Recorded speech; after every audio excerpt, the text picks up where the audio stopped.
What's up guys? Uwi na pala kami galing sa trabaho. Papakita ko ngayon sa inyo ang sample ng accommodation dito sa Poland. Ito nga pala yung aking kasama, si Louie at si Sir Greg. Kami ay mag-elevator dahil nasa second floor ang aming accommodation. Naghintay lang kami saglit bago bumukas ang elevator. Inaantay namin ang pagbukas ng pinto at biglang may lumabas sa elevator.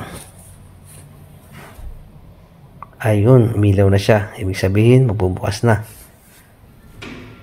1, 2, 3. Ayun, pumasok na kami. Si Sir Greg na pala yung pumindot ng second floor. Ayan. At ito na, papasok na kami sa aming accommodation. Ayun, nauna si Sir Greg at si paring Louie. Ayan. Sa pagpasok mo, makikita yung dining table dyan sa unahan. At syempre, nandun may mga kwarto. At ito ang aming kwarto. Ayan. Papapasokin namin kayo sa aming kwarto. Ayun. Kita nyo? Kanya-kanya kaming kama. Medyo malaki yung aming accommodation, guys. Ayan, o.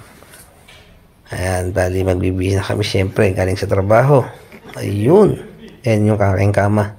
Gulo. Syempre lumabas muna kami para mag-check sa kusina. Ayan. May nagluluto dahil kami ay nagugutom na.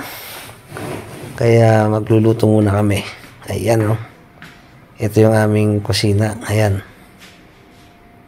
Ayun. Ayos. Namatay na rin. Ayun. Okay, maya-maya ako na itutuloy kasi maliligo na muna ako. Para hindi tayo maunahan. Ayun, ito, yun, ayos. Siyempre, babalik ako sa aming kwarto.